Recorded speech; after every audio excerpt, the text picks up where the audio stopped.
You know where we're gonna start, man? You want to start? Right here, the formula. What the hell is the formula, man? And why is there formula water at this event? Where the hell are we starting with this, man? The formula is a new approach to customer acquisition because the funnel is outdated. Heard you say that a couple of times. Maybe people like hearing you talk about it a little bit more. So why is the funnel outdated, in your opinion? The funnel's outdated for three really reasons, in my opinion, which is number one, funnel acquisition costs now have become astronomically high. The cost to acquire customers is higher than it's ever been. And a funnel really requires two key components to work: that you build awareness with a market and keep them there. And then to drive your growth, you actually have to add more people into your funnel. So you actually have to continually spend to keep people in your funnel. And then you have to spend more to get people into your funnel as well, dramatically increasing your acquisition costs now because there's more competition in each channel.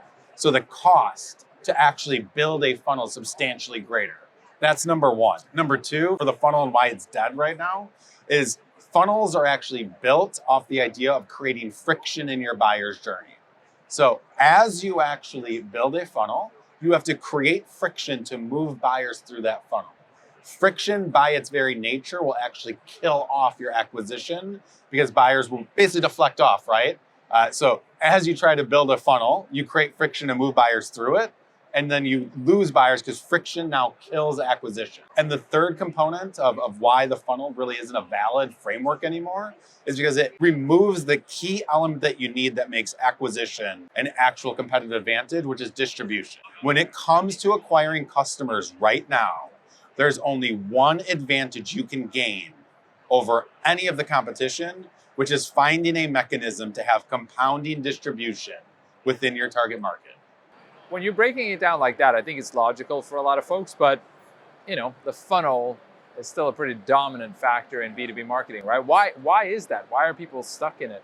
I think the trap, and it's been more revealed to me being at this conference than anything else, isn't even building a funnel. It's still the framework of funnel thinking, which is, man, we need to go out to a market and we have to build awareness with that market, right? And then over time, that awareness is going to turn into interest, and that interest is going to turn into action where they're going to buy our product. And every session that I've heard is still around that concept. So don't even view it right through like, man, we are building a funnel. It's the idea that we are thinking still through a funnel lens that is the ultimate trap right now with the framework. Here's how I view it, man. I think B2B marketing is fundamentally viewed as you get a bunch of people and you do something to get them to become customers. In the simplest terms, that is funnel thinking. You become something in somebody's mind, like, oh, whether people are aware of you or like they really like you or whatever, and somehow you're able to move people to become customers from there. That's what the whole create demand thing suggests too, right? Is that, well, yeah, you just get in front of people with a message and they'll fall in love with you and they'll become customers. Like you will create demand by putting stuff out there the right way. That's also completely funnel thinking, right? I think we need to be clear on one thing, which is the funnel was a valid framework for a long time when there wasn't as much competition, there wasn't as many saturated channels. So the idea of, hey man, we just need to build awareness with a market and then we're going to create interest is because, you might have only had 5 or 10 competitors in your category, right? Now we're talking 100, 200, 500, 1,000, 2,000, and what? You're all building awareness, and the fight to win now is who's going to have the most awareness? That's how you're going to win? That's not a winning formula anymore. Like literally, and that's what we really need to realize now is that approach I don't want to deny that the approach didn't have validity. Yeah, if you are just starting out, right, there's probably some validity to thinking like a funnel a little bit. But you outgrow that really quickly when you're starting to look for exponential growth or compounding growth, right? Man, we want to 2x this year. We want to 2x again next year. And we're going to 2x again next year. Well, you're not going to continually get there by saying we're just going to build a bigger and bigger and bigger funnel. That's not how it works. I mean, we talk about this all the time. Regular marketing teams at regular B2B companies, right? We're not talking about, the MarTech bubble or any hyper growth type of companies or whatever. We're also not talking about really the companies that are just starting out. We're talking about, Series A, B, maybe C type companies where growth is really, really hard. And people, I think, are wondering, well, I'm kind of doing all the right things, right? I'm following kind of the demand gen movement, and I'm doing this stuff, but AKA like I'm taking a funnel approach to my marketing. And for some reason, it's really hard to drive the growth that our company needs. And I think what you're getting at is that's the trap, right? Of just doing that in today's environment. It's not gonna get you there. Is that what you're seeing with clients too? Yes. The challenge a little bit with it, as I've been thinking about it more, is it's not even the trap of marketers saying like, I need to build a funnel and stuff like that. It's actually the data-driven movement as well, which is I need data on where people are at in our journey so I know how we're going to move people through it to reach our revenue goals. So actually the entire company still thinks like a funnel right now. As much as the framework for a funnel is marketing based, right? And marketing has to get people through it so that eventually there's a sales conversation that happens. That's how entire companies now measure their entire growth now, is backfilling a spreadsheet based on a funnel right now. And what you're finding at the Series A, the Series B, the Series C company is they're doing this stuff and they're not getting the same conversion rates that they want anymore. So it's not working. And their acquisition costs are actually rising exponentially because of it. And then they go back to, it's got to be a marketing problem in this then, right? Like, this isn't working. Marketing doesn't have their shit together. What is going on in marketing? And if you cannot pivot away in a Series A, B, or C company from funnel thinking right now, it's going to look like a marketing problem always. It's so fascinating how marketing, the framework for marketing, the old framework for marketing, is now the framework for a business growing, right? And so the stakes are really high, and the company kind of has this simplified view of how the company is going to grow. And you're right, the data-driven movement, the predictability, all that stuff. Everybody needs that in their heads to check these boxes so that the spreadsheet works out and that's how we're going to grow. And then you just run into a freaking wall, right? A wall of like overly saturated channels, overly full categories, all this stuff. And you can't really get there that way. And then the company turns around and then points to marketing. You guys aren't executing the marketing well enough when basically the model is broken, right? Marketing runs up against a few challenges, right? Which is a few? Yeah, a few. But you're going to look at your funnel and they're going to go, well, I see the problem. We don't have enough people in this, awareness bucket or this interest bucket. Marketing, that's a problem, right? And then they're going to go down later and they might go, well, the problem is we don't have in the sales bucket. And that's happening because, the conversion rates aren't high enough. So these leads aren't the best quality marketing. How are you going to get us better leads? So what's happened if you continue with the funnel thinking is the company is built on a funnel, but yet the real reality is marketing now, if you are stuck into a funnel, owns the entire funnel. So marketing is pretty much liable for every key metric across the company if you are stuck in a funnel. And that's actually, as I was thinking about the formula a little bit as we were talking even, is the formula is built on what marketing actually owns. Marketing owns those key components, and that's what they should focus on. If you get stuck with the funnel, marketing pretty much is liable for the entire growth of the company.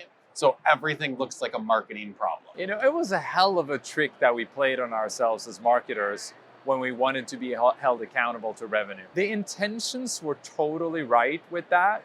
And in many cases, it worked out. But in many ways, it just absolutely screwed us because we felt the need to take accountability beyond what we could control. We sort of looked at ourselves in a negative way if we couldn't clearly point to all that revenue that was coming as a result of what we were doing. And of course, we're not going to completely take a step back from that and say it's not about revenue. But what it is about for high-performing marketing teams moving forward is optimizing what you can control, right? Owning your own shit and building momentum and doing that in such a way that the results really do come. It's that. And I want to really reiterate the compounding effects that you need. You know, something we've talked a lot about was the false struggle. And I think I've realized what the false struggle is really predicated on is that you get stuck in it because you never get compounding effect. So you have to continually add more. When the reality is the only way you will ever achieve your growth goals now is to find something that gives you some sort of compounding effect. Yeah. When I think about all the challenges I've faced as a marketing leader over the years in different companies, the most painful situations have been when sort of each quarter you're just scrambling to hit these targets, right? And what you did last quarter isn't necessarily helping you this quarter and won't necessarily help you the following quarter. Maybe a tiny bit, but I think it's the truth for so many marketing teams, whether they really want to admit it or not, because we don't really want to acknowledge this, but the reality is we just have to do more of stuff and add more new things to it to get to the growing results. And if we don't set ourselves up for things to compound, then that will be a never-ending game, which is why, like, a real key part of why, you know, marketing leaders and marketing teams don't last, right? And man, like, this, you know, I'm passionate about this. This is what drives people into defense. You know, it's like we want to talk about, well, marketing is pure offense. Like, technically, sure, yeah. But the reality is, if you get stuck in a pattern like this, That hits. it still hits. Yeah. Yeah. All right, let's get Keep back going. to it. Let's get back to it. Do we need to line up You're some right. more You know formula what? water? A couple more. You're right. Let's show the people what we're working with. You know what you don't need? You don't need the funnel. Funnels are dry right now. Yeah, they're The drying funnels up. are drying up. You can pour this in there if you want, but it's going to come right Yeah. out through. Yeah, it And- won't do much for you. Yeah, you got to fill it up and it's leaking out. So let's get back to where we were. Look, this puts us marketers on defense. We don't want to acknowledge it, but it happens, right? You're having to sort of, you're backed into a corner. I don't want to buy into this idea that I have to do more with less, but that's what I have to do continually. So I'm not getting ahead of stuff, and I'm having to prove that all these things are adding up. And meanwhile, I'm just running out of steam. And so you end up playing defense as opposed to real, true marketing offense. It's a real challenge. I've been there several times, sadly. I think a lot of people are there. And we're trying to help, right? Like, we're trying to say there is a way out of that. Here's what happens. You get stuck because you don't have compounding results. And when you don't have compounding results, you go straight into campaign planning. And you continually plan campaigns every quarter. And you're trying to create outliers, essentially. You're like, I hope we get this one campaign that's going to generate the business we need to get the growth that we need. And then you're back at it again the next quarter, which means you got to re-brainstorm. You got to rethink the campaigns. You got to try to do it again. And you're living to, like, thank God we made it this quarter, to, oh shit, there's the next quarter. And it's quarter after quarter, it's that way. And the number one reason is you don't have any sort of lever in marketing that is compounding. And you are now, like you say, distracted from ever focusing on that. You never have an opportunity to work on getting compounding results because you're too busy thinking like a funnel, you're too busy building campaigns, and you're too busy living from quarter to quarter to try to reach your goals. When the number one thing a company needs is something that compounds. If we reoriented our thought around that, we need one thing, not 10 things, one thing that compounds on itself to get the growth that we need. Let's start there. And I know you've been clear on this in other conversations, but just to point it out, it's not like that's a set it and forget it thing where you just get that and then all of a sudden you can take your hands off the wheel and you're coasting, right? It's still ongoing work and it will change and you might have to add things, but if you don't at least get something like that going, then you'll forever be scrambling. When you look at most B2B tech companies that eventually started to reach high growth, they didn't get there from 10 different levers they were pulling. They had one mechanism that they uncovered that gave them the compounding distribution they were after, and they went deeper in that opportunity than anybody else. And now we're taking all of these things that all these B2B tech companies have done, man, this company did a newsletter, and this company's doing owned media, and this company's doing LinkedIn, and this guy's doing podcasts. We're saying, we got to do all that shit. And we're trying to do all of that stuff now instead of going like, no, what really happened at this company is they had a newsletter that generated compounding results, and they out executed anybody else at that play before they layered on anything else. I talked to yesterday a new customer, and we're getting ready to finally launch our first sprint in rounds of experiments. So the idea of some testing is there, but they asked me and they go, so are we gonna like A/B test this stuff or what? Which is what everybody wants to do. They want to A/B test because then you can't feel like you ever made a mistake, right? Well, we did two things. This one was better, and then we did that again. And I said, there is zero chance over the next 5 years at your stage there will ever be a relevant experiment that you're going to run. Ever.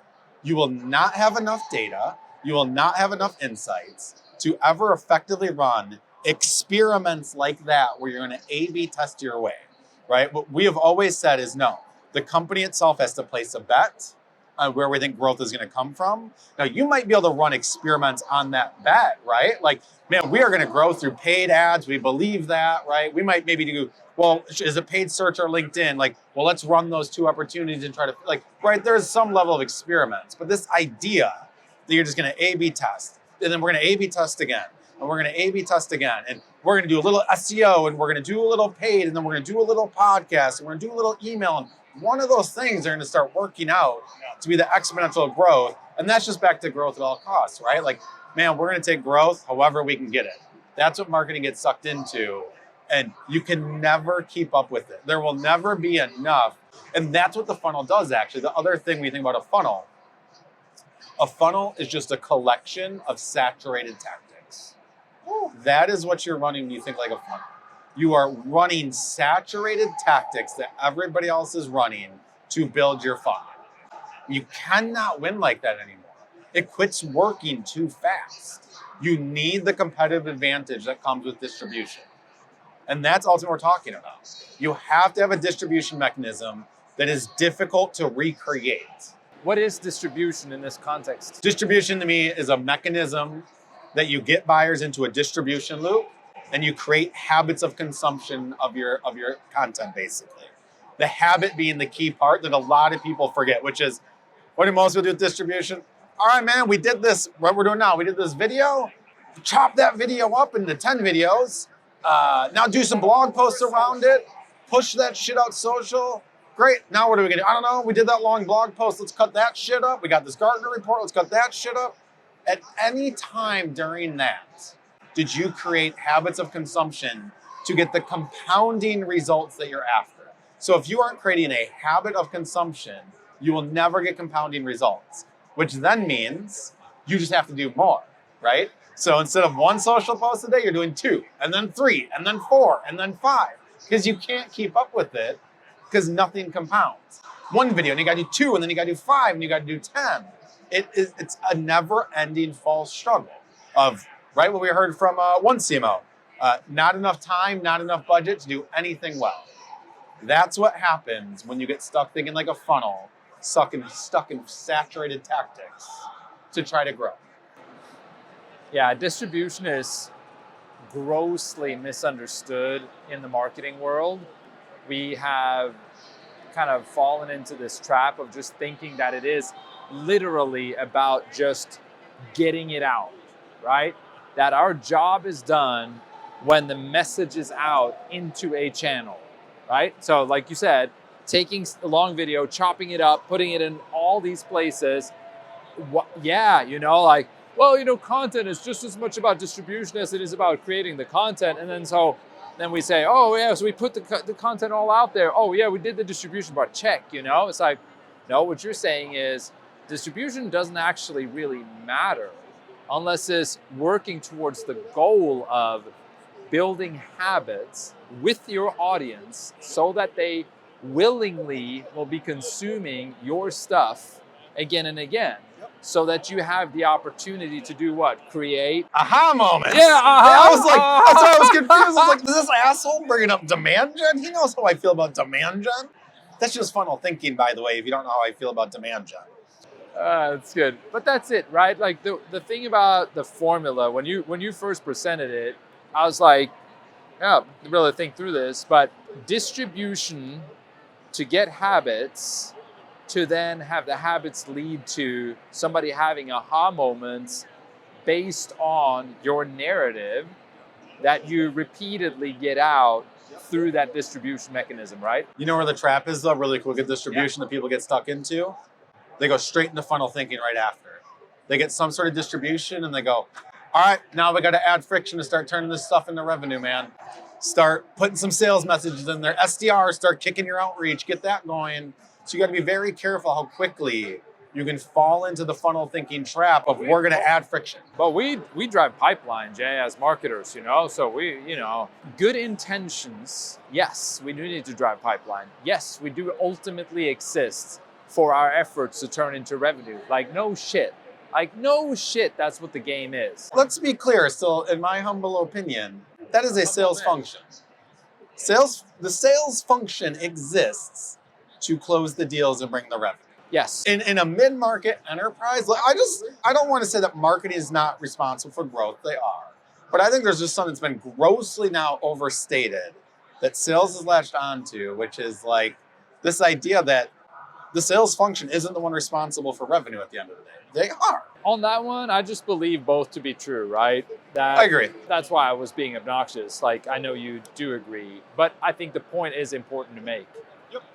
If sales isn't primarily responsible for driving the revenue of the company, then why are there massive sales teams making the big bucks, right? Like, come on, obviously. Look, let me tell you where I come from. I worked at a company, I was in marketing, and we were having revenue issues. I started calling the damn leads myself. Dead serious. At some point, you got to do it, Much love to sales, by the way. I love salespeople. They're out there. That's a hard job. I know I couldn't really do it, but I think the point still is, though, that all this stuff that we're saying is not to say that we're not believing that all the efforts, should not result in revenue eventually. Like, that's what it's all about. But you have to shift the lens a little bit. The problem is that we over-rotated towards it and we got focused on revenue in the near term. We got focused on pipeline in the near term, and we didn't care about how we got there. Yep. We just needed to get there. We needed pipeline. We needed revenue. We needed to prove ourselves. Because, in my opinion, this is my shit, right?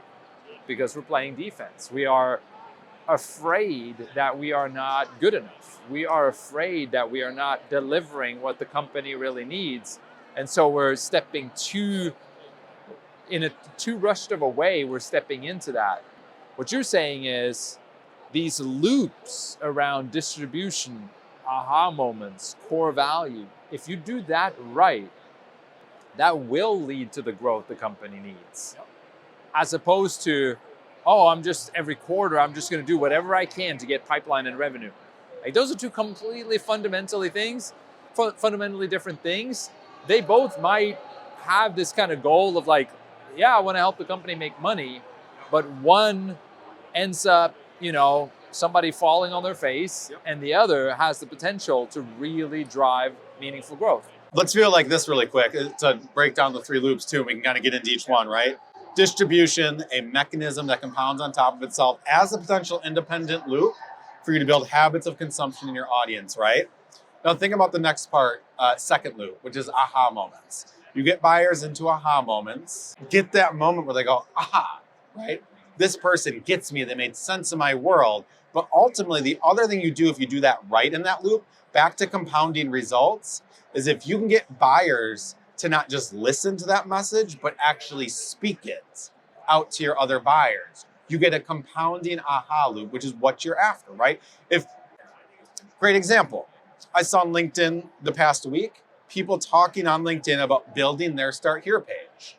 That was something that came from us. Now we have our own market using our words and now speaking that out to get us key compounding components of our aha moment. The Start Here page is part of our aha moments that buyers can get to. So we have compounding results there, right? This is what happens when you quit viewing this as a funnel you have to move people through in three loops that one can work together, but also independently, right? Same with core value.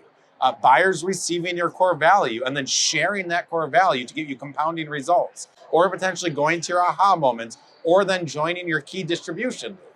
There's lots of ways they work when you view them as through three different loops, but also loops that can work together to get you the compounding growth that you are after. I mean, when you think about all the true high growth companies, that's what they did. Think about Salesforce, right?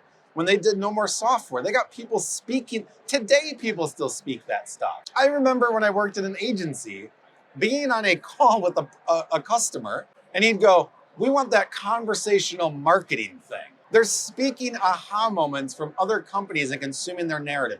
I have heard from other agencies, them talking to them and saying, "Yeah, we have a customer that wants to build a Start Here page." There's nothing more powerful than your buyers talking to your competitors using your messaging. We've heard this for a few years now. DG, when he was over at Drift, was saying like, their words, right? Use their words. So they were talking about marketers being their audience, right?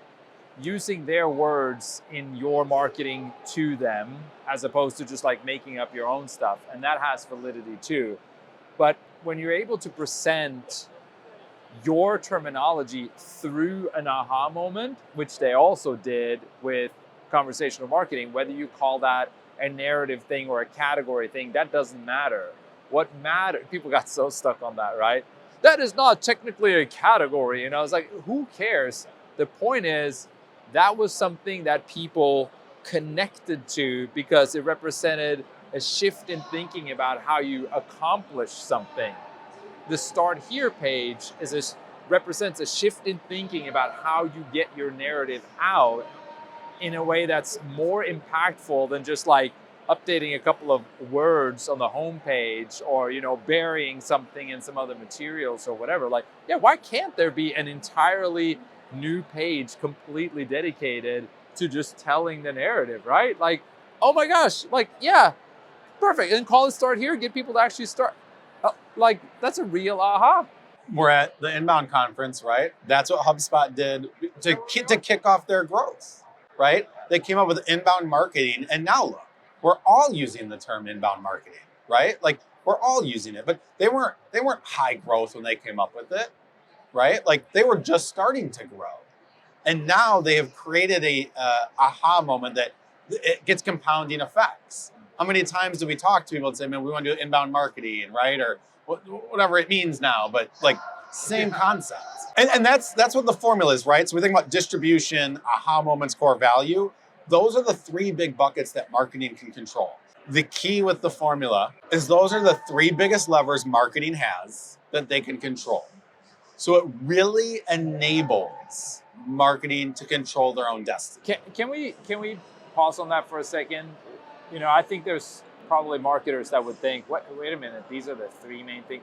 No, but I can control, my creative, and I can control what I put into these channels, and but that's output, right? That's also table stakes, I think I would say. Yeah. I like when I'm talking about getting distribution, like it's table stakes. Like you have to have top creative, right? You can't go out with mediocre messaging.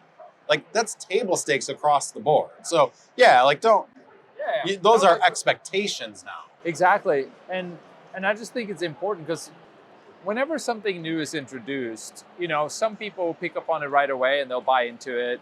Some people will immediately try to dismiss it and look for reasons why that can't be it because of their own agenda. And some people will kind of stew on it and kind of let it marinate, and they might have to hear it a few times in a few different ways. So when you're saying distribution, aha moments, and delivering core value, we need to talk about and break down what core value really means in that context. But for now, why is it, do you think, that those are the three main, most meaningful levers that marketers can pull and control?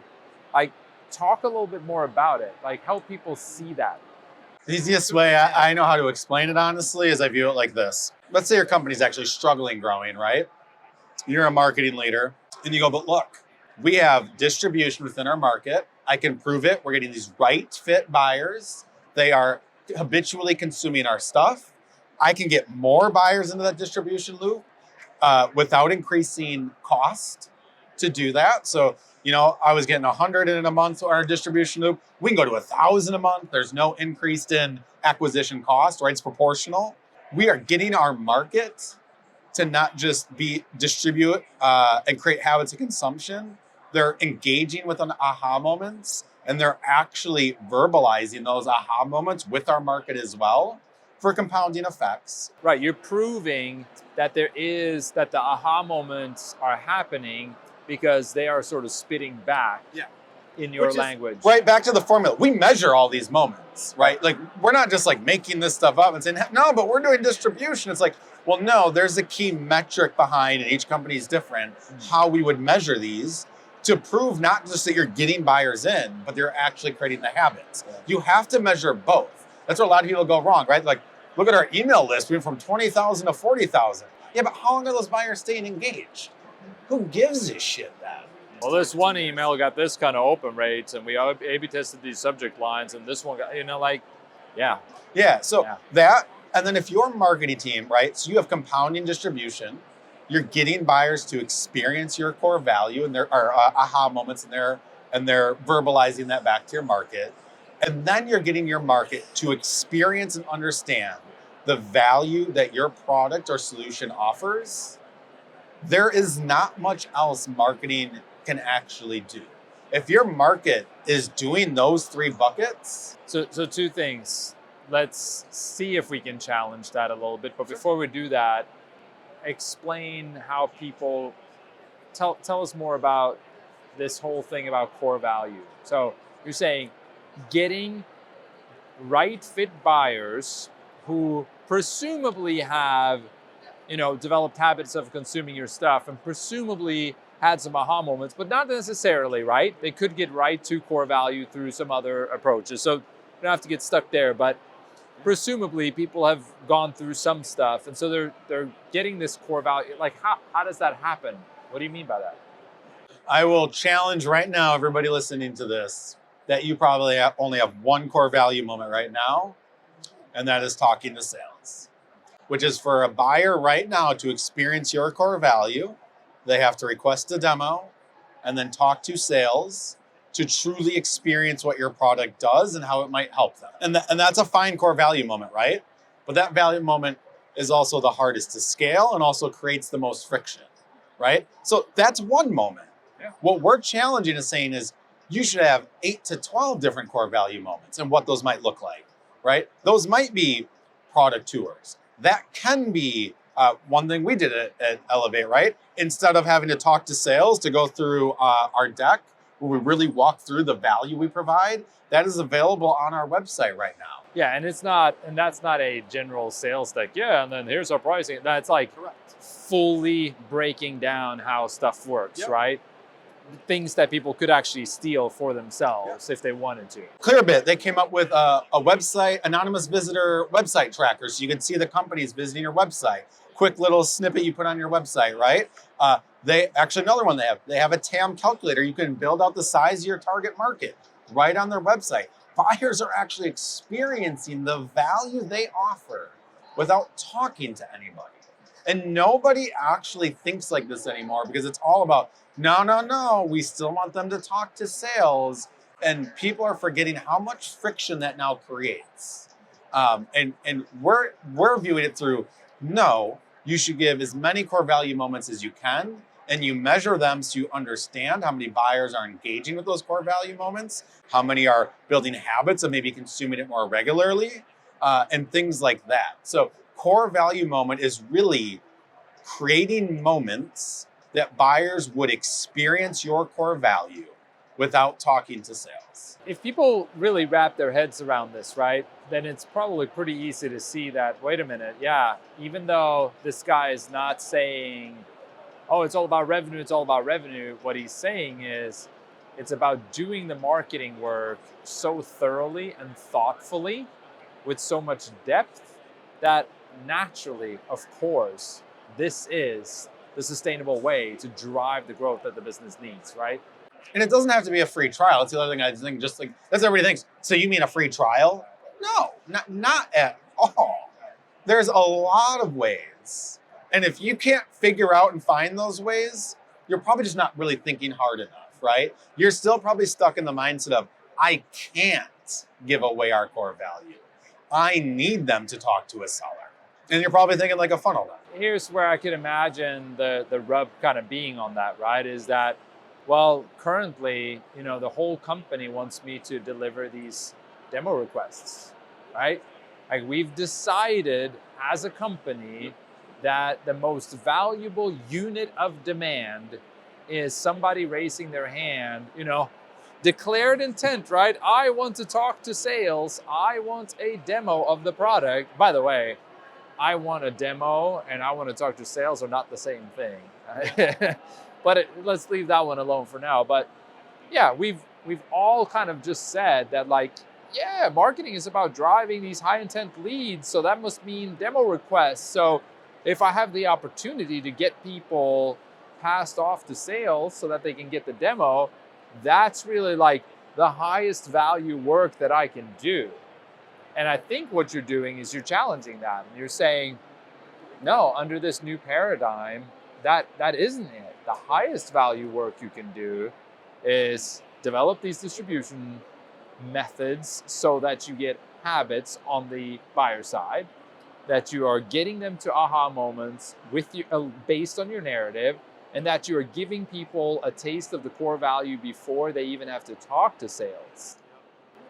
But it's crazy, when you really think about it, that is at odds with the chase, the demo request chase or hunt, right? It's the demand generation movement, right? I came from that background several years ago, actually. You're the demand gen guy. I have been a demand gen guy, and that's what it started to come down to. And it's probably ruffles some feathers, right? But I think it's a tough conversation, but we need to have it. Yeah, I think it's so easy when I look back to think about what happened with the demand generation movement, which is people just shifted shit around, right?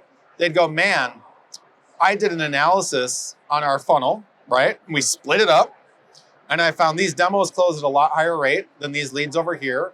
So we're just gonna kill the lead stuff and go get more demos. Theory, that sounds freaking great. Everybody loves that idea. It makes sense early, right? This made sense at one point to me. Why would I get leads when I can go get demos that close at a 5x higher rate? So you shut all that shit down, you go get demos, but you run into the same thing. Demand generation is still funnel thinking, number one. You build awareness, and they're gonna become a demo eventually. Well, you put out, Jay, excuse me. You put out your point of view into places that you can't necessarily track. Dark social. And then it comes back as demand. Yep, but it's that easy. What you will run into very quickly is that demand is going to plateau, right? And what I think has happened with the demand generation movement that nobody talks to is most companies were not capturing all their demand in their markets because they had too much budget focused on the lead gen. So when they cut that, they got this huge bump early and they're like, oh shit, because everybody's still been focused on the lead number, right? We need leads, we need leads, we need leads, not enough leads, not enough leads. So there's been this, I call it moving cups around. People killed their lead gen, they pushed all their budget over here into, we're creating demands now, and you get this huge bump of demos and everybody's like, this is great. But the problem you run into is it's gonna plateau because people believe that you're actually doing this demand generating activity when you're literally just capturing all the demand that you counted in your market. Your market's growing, so that number is growing a little bit, but you plateau really quickly. And it sucks because I've been this guy where you're the director of demand gen at that company, and the CMO comes to you and goes, hey man, we crushed it last quarter. How next quarter are you gonna increase our demo volume 25%? Hey, how are you gonna increase demo volume 25% again? We have to keep growing the demo volume now. It's all about the demos. And people are, you've already moved the cups around, right? So now what happens is you have no advantage. Your acquisition costs will just continually go up, back to thinking like a funnel, to try to get more demos, right? And slowly over time, your win rate starts to dip. And I would challenge to say you never solved the problem, which might be to figure out why were those leads never closing at higher rates anyways? So a lot of companies right now have actually had some sort of distribution mechanism, and they have killed that in the name of demand generation to go get demos. And they no longer have that distribution mechanism at all. And they never really solved their problem, which is how do we get compounding effects? A lot of people have moved cups around, and it looks great, and it buys you 18 months, but it's going to plateau insanely quickly. You know, in fairness, I think we agree on this, that the intention behind the demand gen movement was largely good and right and all that stuff. Lead gen historically has been grossly inefficient, and there's a lot of tactics on the lead gen side that we need to move on from as marketers. We're not saying anything contrary to that, right? Like, yep, demand gen's a good thing, and lead gen was inefficient, and all that stuff, right? The problem is now we're a few years into this, and we've already established that things are pretty tight, pretty hard. It's like you got channels that are way more saturated than they were, and you got categories completely full of all kinds of companies. So competition is pretty intense. If you're gonna buy into the demand generation playbook, it's great if you have a category that's growing exponentially with it. Yes. It will work in that play 100% of the time. Yeah. If you're in a category that's growing at the rate you need to reach your goals, Yeah. you are fine. Again, though, as you've pointed out before, just make sure that you don't confuse category growth and demand capture in that category growth with actual demand creation, right? Because that's really what happened at scale over these last few years. Everybody was out talking about, well, look, I'm creating demand left and right. And yeah, maybe there were some that were, I believe you can, but the overwhelming majority of the people out claiming that were just capturing demand within like high growth categories. Isn't that a crazy thing? Again, respect to the demand gen movement. Major respect to demand marketers who are having to fight the good fight quarter after quarter inside companies, right? And by the way, those people are hugely valuable, and what they're doing is massively important. But we have to snap out of this almost blind belief that the cure to the company's growth problems is this way of just putting stuff out there and having it come back as demand through demo requests, and you can scale that infinitely. Like, no way. Like, you're running into a freaking wall. The demand generation movement will work for probably 5% or less of the companies out there. Like truly. So, and that's where the wool's been pulled over people's eyes, because again, when you shift the cups around early, you get the sense that it's working no matter what, because we've been over invested in leads for far too long as marketers. So when you make that shift, you've now convinced the company like, oh, this demand gen thing is real, right? But you're still you're capturing that demand better than before.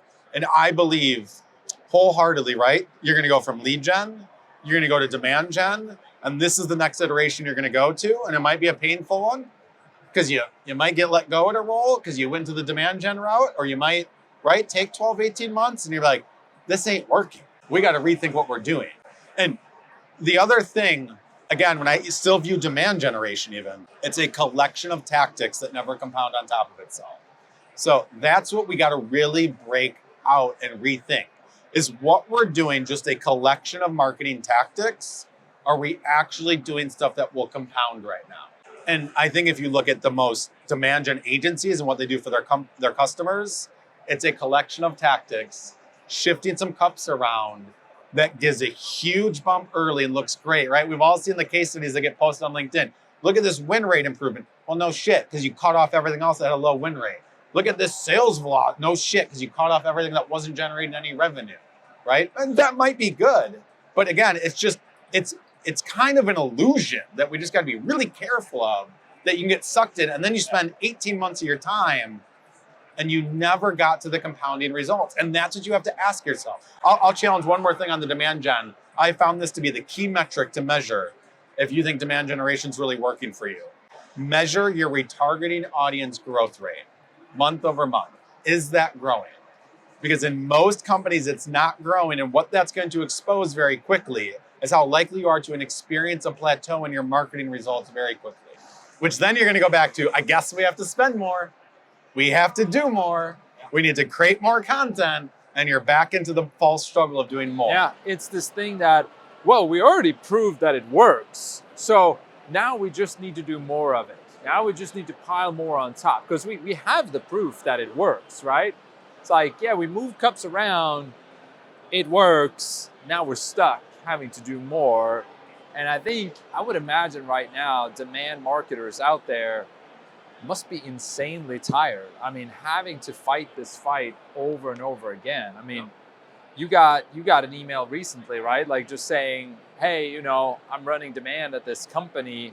CMO just comes to me like every quarter and just asks for more demos. Like where am I supposed to get these demos? I think to be clear too, right? Even when we're talking about compounding distribution and the formula and stuff, we're not saying that at some point you might have 2 distribution loops, right? You might have 3 eventually. But the point is to get one that's compounding first, not 10 loops that just kind of are doing some stuff and then you get straight into the false struggle, right? You need to get one loop that compounds on top of itself before you start going after another loop. And maybe you go down one loop route and that distribution method didn't work, right? Like we've identified over 15 distribution methods that a B2B company can work on, right? It's about placing a bet around one. At some point, you do have to add 2. You are not going to get one that goes forever, right? Everything in marketing does plateau and lose effectiveness over time. You know what's so funny to me? We hear folks arguing that, well, I'm about revenue, right? So therefore, I care about metrics like win rates, and I care about, sales velocity, and I care about high intent leads. Because I'm about revenue, I care about this stuff. Again, does that, with the tactics you're using, does that lead to anything that can compound so that you get a sustainable level of revenue growth? And the answer is largely no. It just is. Like for any regular marketing team at a regular B2B company, SaaS, whatever, that is likely to be the scenario is that like, yeah, I'm going to optimize for demo requests, AKA high intent leads. I'm going to optimize for high win rates. That's what I'm going to like. I'm going to go out to the channels and use the creative and use the message that drew that in. And I'm going to check the box on me optimizing essentially for revenue. Sure, I'm also going to follow along and see what deals are actually closing. But really what I'm doing is I'm just fishing in this small little pond and I'm not solving my own problem, which is finding a compounding, scalable way to drive growth for the business. I'm not able to place the bigger bets. And so you don't create freedom for yourself. You don't create momentum for yourself. You are unable to really play offense. You're unable to be what the company really needs you to be. That's the sad part about it. It's crazy. And I think the one thing that happens when you're not reaching your goals, and the demand gen movement's a big part of this too, when we talk about a funnel and why a funnel really kills your results, is because a funnel is predicated on adding friction.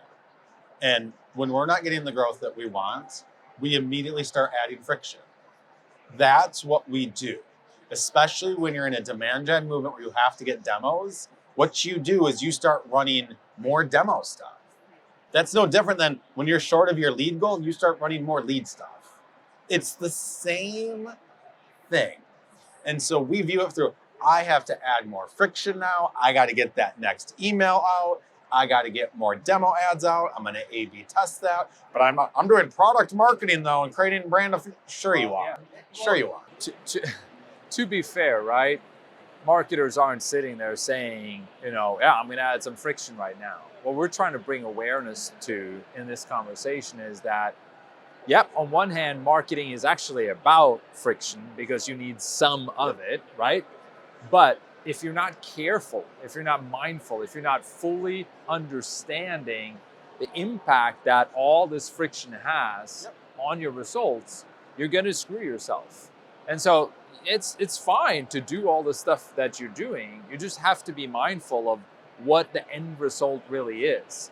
And if you're relying on a model like the funnel that is high friction in order for you to get the results you need in the near term, then you are really making it difficult for you mid and long term, right?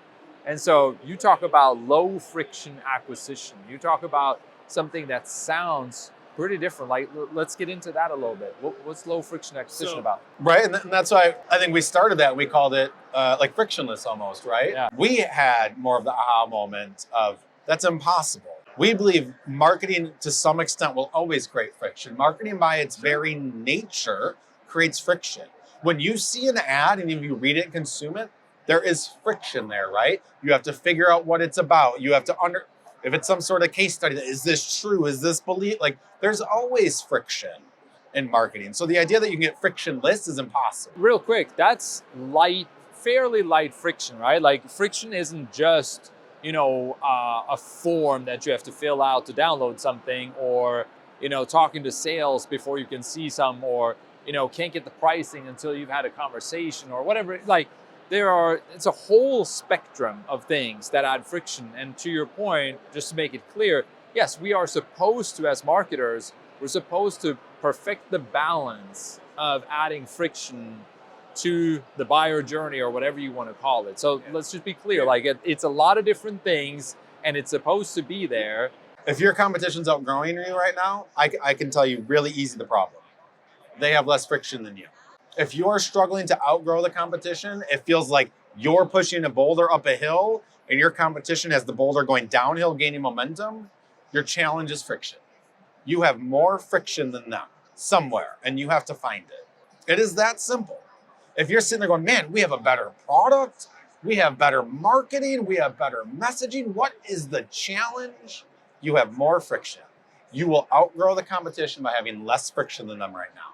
It is that simple. Marketers will recognize this one, right? You're inside the company, you're a marketing leader, you're in leadership meetings, other, C-level folks, like maybe it's even the CEO is sitting there like, our product is so good though, right? Like our product is so much better. We just need to be out shouting about it, Like it's time for us to really get out there, Johnny, the CMO or whatever your name is, right? Like it's time to really start shouting about this stuff.